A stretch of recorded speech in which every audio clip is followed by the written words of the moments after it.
Programa Med Saúde, um oferecimento de Arte Farma, tecnologia em manipulação, MHV Cardio, cuidando bem do seu coração. Olá, espectador do Med Saúde, estamos aqui com o Dr. José Chakra Júnior, cirurgião de cabeça e pescoço, que está falando para a gente sobre patologias da tireoide, o que você precisa saber. E como tínhamos muitas perguntas ainda para fazer para o Dr. Chakra, estamos aqui no segundo programa, né, Chakra? Isso. Muito obrigado por continuar conosco. Eu que agradeço. E vamos continuar conversando sobre tireoide. No primeiro programa, no final do primeiro programa, então nós estávamos conversando de nem todo nódulo pode virar câncer, mas a gente tem que estar sempre atento para essa possibilidade, né, Chakra? Isso mesmo, isso mesmo. Por isso que o acompanhamento é importante e o médico tenha, se ele não tiver ele mesmo acesso ao ultrassom, que ele tenha uma equipe de ultrassonografistas que ele possa confiar, né? Confiar. Uma vez que o ultrassom é um exame operador dependente, Exatamente. né? Tá. Isso é muito importante. E aí tem sempre aquela pergunta, eu fiz um ultrassom e apareceram vários nódulos. Isso é pior que ter um nódulo só? Estatisticamente, as doenças benignas da tireoide cursam com várias alterações na tireoide. Nódulos, cistos, isso às vezes apavora o paciente, porque ele fala, doutor, eu estou com 5 nódulos. Eu falo, tranquilize-se, porque dificilmente vai ter câncer aí. Os cânceres de tireoide normalmente são tireoides de aspecto normal que tem um nódulo único, que não existiam em algum exame anterior e passaram a surgir, a existir. Entendi. Então o nódulo único ele é mais preocupante do que vários nódulos, várias alterações. Então veja que aqui nesse caso a quantidade não te prejudica, certo? É isso mesmo. Muito bom. E aí, nós conversamos no final do primeiro programa e acho que foi uma informação muito importante. Então, nem todo nódulo precisa ser puncionado. Exato, exatamente. Tá. A gente parte para a punção para obter mais informações quando o nódulo tem algum grau de preocupação, em especial ou por uma palpação preocupante em termos de consistência, ou uma história muito recente, o paciente não tinha, evidentemente passou a apresentar um nódulo e a gente passa a ter essa preocupação, porque ele não existia e de repente ele se tornou palpável, ou mais ainda pelos dados ultrassonográficos, que são muito bem definidos. Hoje as estatísticas mostram que com pouquíssimas informações, em torno de 5 características, a gente consegue praticamente definir se esse está de um nódulo lado ou do outro. ou de um lado ou de outro, e se vai partir para uma punção ou eventualmente até diretamente para uma cirurgia. Na dúvida, puncione. A punção sempre agrega informação, sempre agrega. Porém, a punção pode eventualmente não coletar o material Do lugar que tinha que exatamente coletar, né? aquele ponto ali quase que microscópico do foco de câncer dentro daquele nódulo. Então, ela passa a ser decisiva a punção quando o material que foi coletado tem célula tumoral. Ali não tem dúvida. Tá. Dali para baixo, onde tem célula ou duvidosa ou negativa, vai ter que ter muita experiência do médico que acompanha, ou endócrino, ou cirurgião de cabeça e pescoço, para que avalie e veja se em algum momento vai ter que fazer alguma coisa diferente. Tá. Ok.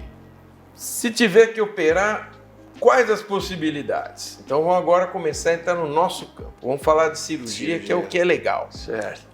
Vamos lá. O cirurgião gosta de operar, né? Pois é. Pois é. Se tiver que operar, quais são as possibilidades? Temos algumas possibilidades, mas antes de falar isso, eu gostaria de só fazer um parênteses.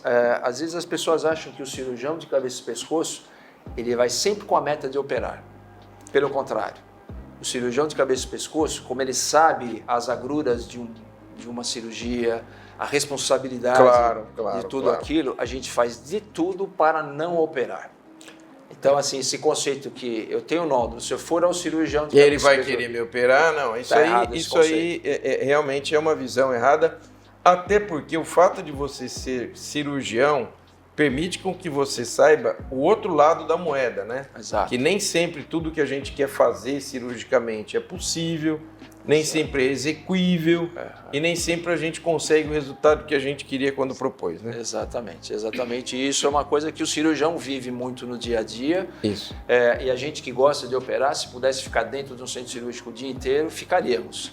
mas operar aquilo que tem indicação formal. Que tem indicação formal e que né? você vai ver um benefício para o paciente. Né? Exatamente. Na dúvida, evidentemente, que não se opera. Isso precisa ficar claro, porque apesar do indivíduo, do cirurgião gostar de operar, não quer dizer que ele vai querer operar aquilo que não precisa ser operado. Exato. Né? Isso é uma coisa fundamental, a gente deixar claro, aproveitar a oportunidade. Para deixar isso claro, isso é muito importante. Se eu for no cirurgião, ele vai querer me operar. Esse é um conceito errado e, pelo contrário, a gente vê mais clínicos pedindo para operar e a gente contraindicando cirurgia. Você desconstruir uma ideia de um paciente que já vem pronto para operar. Eu falo, peraí, vamos ver se tem indicação. Né? Para você desconstruir essa situação é muito mais difícil do que indicar uma cirurgia. Então, isso é importante, a gente tem consciência. Os bons cirurgiões têm isso em mente.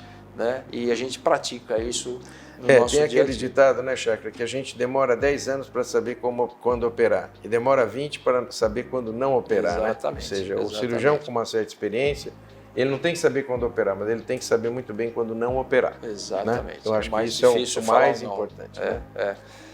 Em relação, você comentou em relação às cirurgias que podem... Possibilidades, tá? Então, assim, existe a cirurgia convencional, que é a que a gente pratica, o mundo inteiro pratica, que é anestesia, sob anestesia geral, é uma incisão transversal no pescoço, o cirurgião aborda a tireoide e tira a quantidade de tireoide necessária. Pode ser uma tireoidectomia parcial, pode ser uma tireoidectomia de istmo, a parte central, ou eventualmente uma tireoidectomia total, dependendo das características desses nódulos, da quantidade, onde eles estão localizados. Tá. Essa é a cirurgia convencional que o mundo todo pratica. Hoje existem outras modalidades que estão surgindo, que são interessantes também, que é a cirurgia, talvez você tenha ouvido falar, que é a tireoidectomia transoral. Transoral, o paciente fica hiperestendido, ela é videoassistida, por vídeo, como se fosse uma videolaparoscopia. O mesmo equipamento, ele entra por um túnel feito no pescoço e vem até a tireoide, por dentro da boca. Então não fica nenhuma cicatriz externa. A grande vantagem dessa cirurgia é não ter cicatriz. Porém, é uma cirurgia mais demorada, é uma cirurgia mais cara, um processo anestésico mais longo. É para pacientes que realmente não querem ter a cicatriz cirúrgica ou porque são artistas ou atores e eles precisam ter... a parte estética conta muito. Poupada, né? Não que a cicatriz cirúrgica de uma tireoidectomia convencional não seja estética. A gente toma todos os cuidados. No momento que se vai escolher o local da incisão, aproveitar uma preguinha do pescoço, às vezes ela fica até um pouquinho torta para, como depois de um tempo, ela seguir uma linha do pescoço. De força da pele. E a gente usa todas as técnicas de cirurgia plástica para realmente ficar bonito. O importante é, lógico, que o que está dentro do livro é o mais importante do que a capa, mas a gente não desconsidera isso em hipótese alguma. Tá?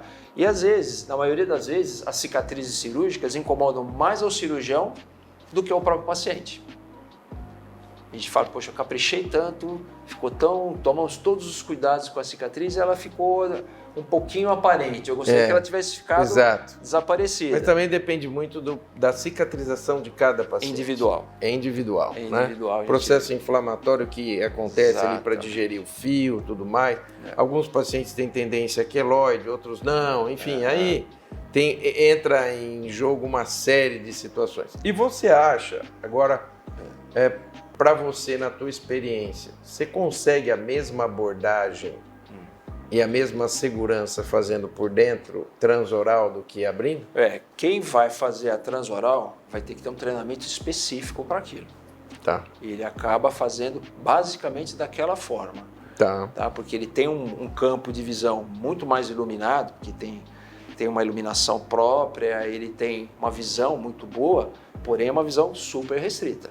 Sim. Tá? Então, quem vai praticar esse tipo de cirurgia vai ter que ter um treinamento específico para aquilo. Para trabalhar num campinho muito pequeno.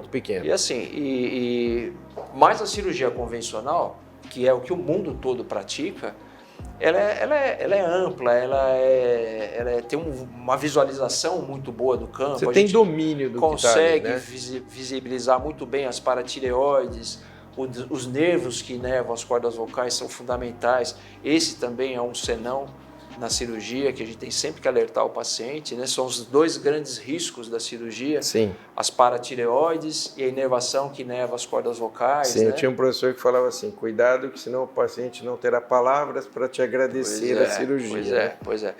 E isso, por causa da lesão do laringeu, né? Exatamente. E isso a gente se cerca de condições para evitar a lesão desse nervo e das paratireoides. Fazendo o quê? Tendo experiência, operando muito, tendo uma boa equipe, que você tenha uma ótima integração. É importantíssimo que o parceiro que está te ajudando, te auxiliando... Isso em cirurgia eu acho que é fundamental. A cirurgia nunca é feita a 2 mãos. Exato. Ela é sempre feita a 4. Exatamente. Isso se a gente nem considerar o instrumentador, porque senão ela é feita a 6. 6, exatamente. Né? Exatamente. Tem que ter um instrumentador envolvido, experiente nesse processo, porque em alguns momentos a cirurgia se torna, né, estressante, alguma situação que sai ali do... E um parceiro que realmente esteja envolvido, né? Exatamente.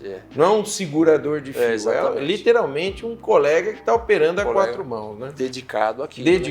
Que está envolvido com o resultado. A cirurgia não é sua, é nossa. É nossa, é uma equipe. É uma equipe. Isso é importante.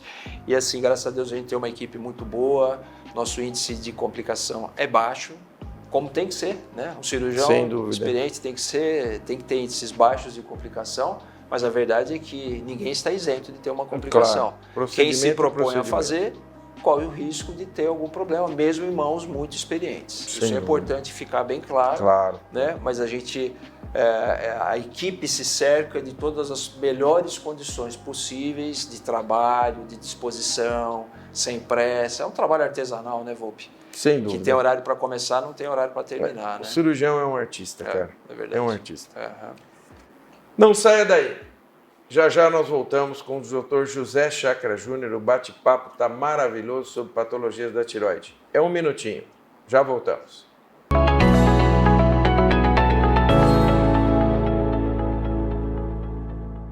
Estamos de volta com o Dr. José Chacra Júnior falando sobre patologias da tireoide, o que você precisa saber. E aí eu pergunto para você aqui, essa pergunta é boa. Existe a possibilidade de tratar o nódulo com punção em radiofrequência? Temos isso no Brasil? Temos sim, já é uma modalidade que está sendo praticada por alguns colegas. E assim, nada mais é do que colocar uma agulha específica, uma agulha especial, ligada a um equipamento que vai emitir uma radiofrequência, e esse nódulo, ele vai trabalhando esse nódulo em várias punções e vai emitindo essa onda que vai queimando o nódulo, vamos dizer assim.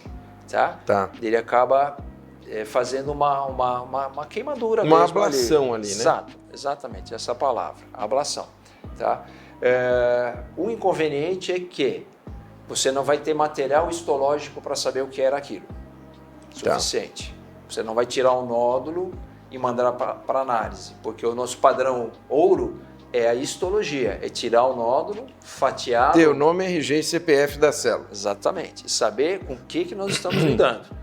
Então, primeiro, esse é um inconveniente, não temos o material nodular para análise, margem cirúrgica, se havia infiltração capsular, infiltração linfática, infiltração vascular, esse parâmetro a gente acaba perdendo.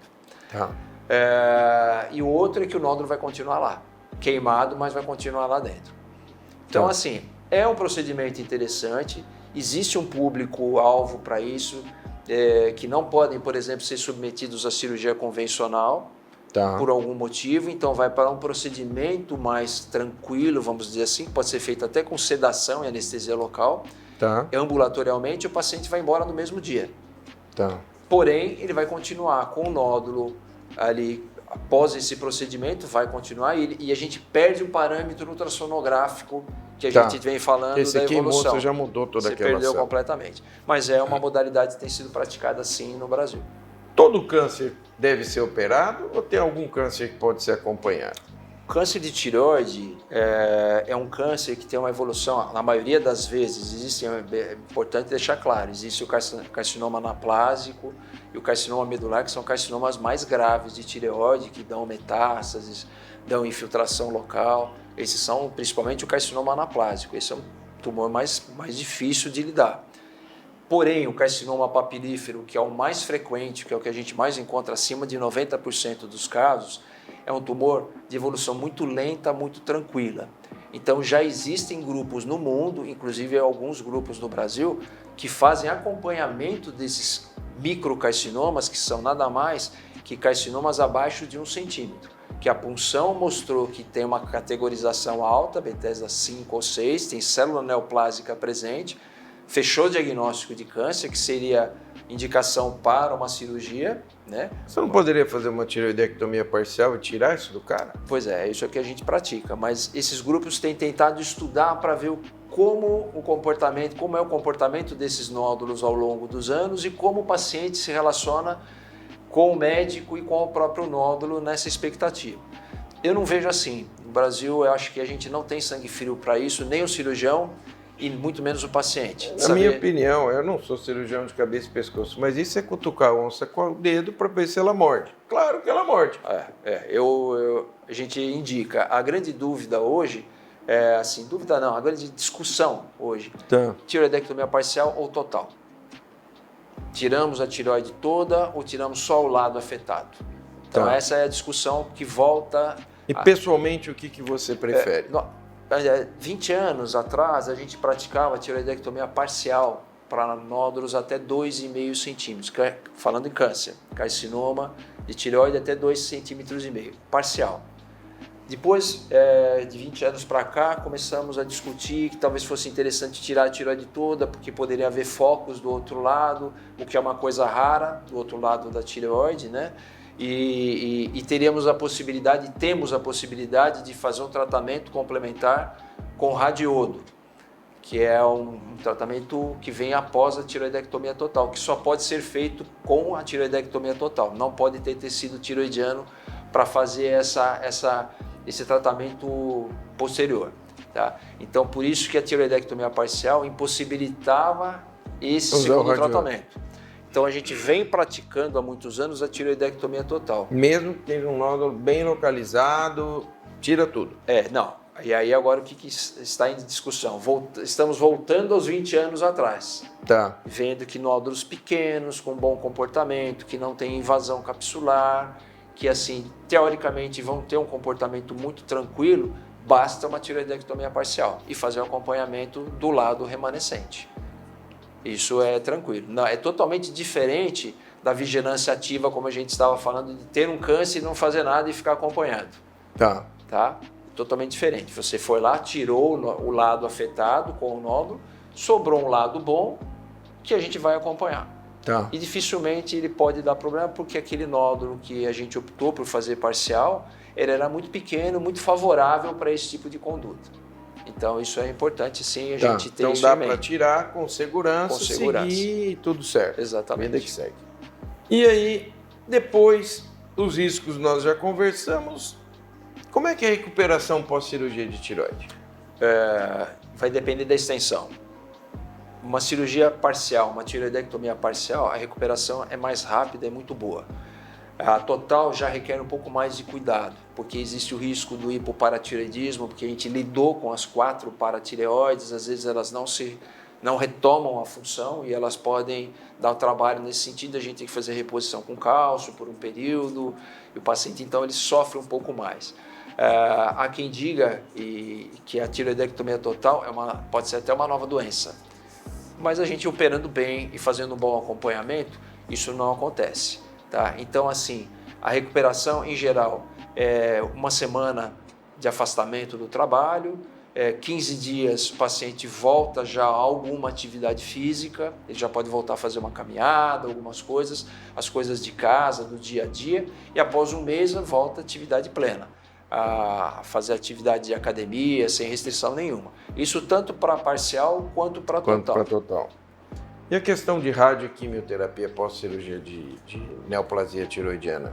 Somente para esses carcinomas indiferenciados anaplásicos, que são os mais graves, são infiltrativos, de diagnóstico em geral, mais tardio, quando o paciente já chega com uma infiltração muito grande. Tá. Aí cabe químio, rádio, imunoterapia, tem vários tratamentos mais modernos que vão... Mas não é o habitual. Não é o habitual. O habitual, o que é?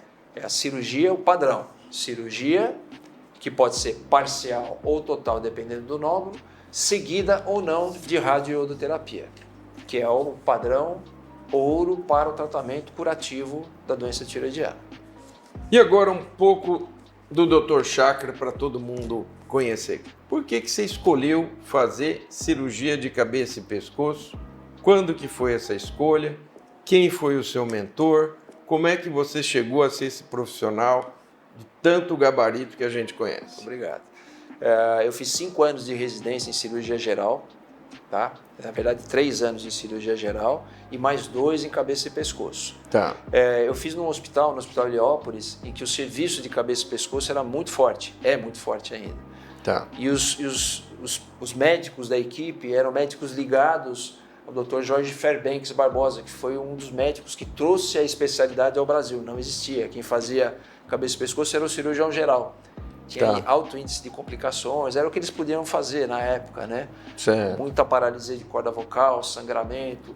E aí, Dr. Josias Andrade e o Dr. Jorge Fairbanks trouxeram para o Brasil essa modalidade de especialidade. Pioneiros, então. Pioneiros. Né? E esses médicos do Heliópolis eram discípulos diretos deles. Então eu fui muito influenciado pelo Dr. Abrão Rapoport, Dr. Marcos Brasilino, são pessoas fantásticas que estão ainda na ativa, são velhinhos, trabalhando bastante. E você mantém contato com eles? Eventualmente, porque a gente hoje está um pouco mais distante, mas eu procuro manter, gosto muito deles, são pessoas especiais. Tá. Né?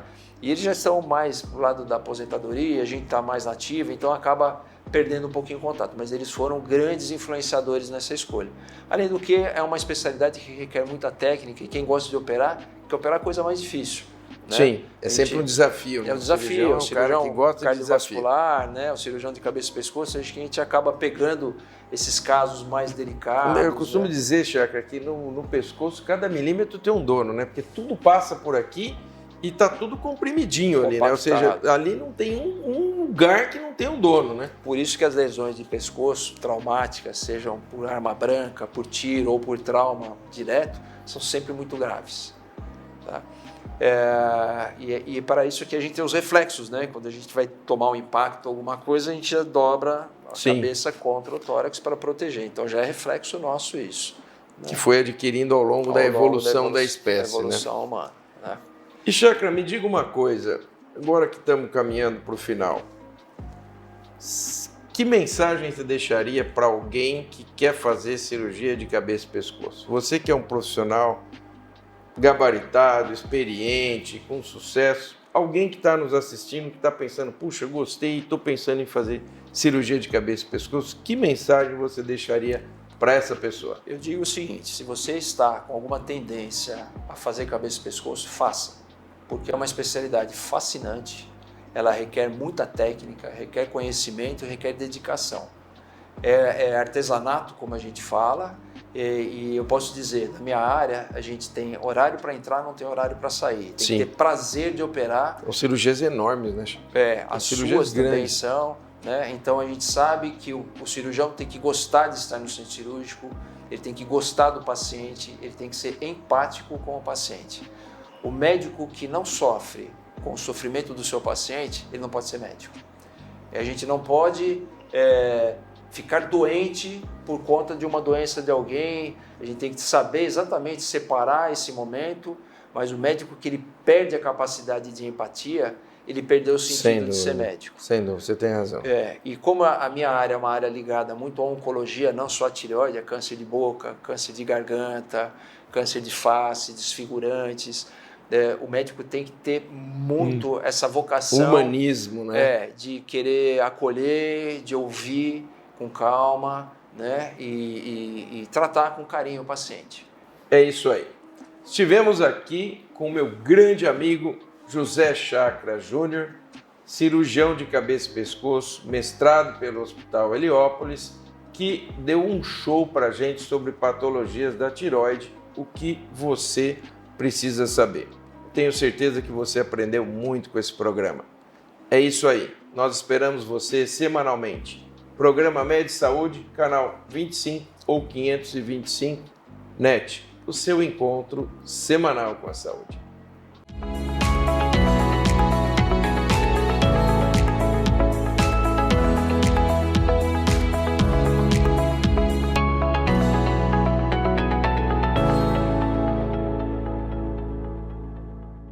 Programa Med Saúde, um oferecimento de Arte Farma, tecnologia em manipulação, MHV Cardio, cuidando bem do seu coração.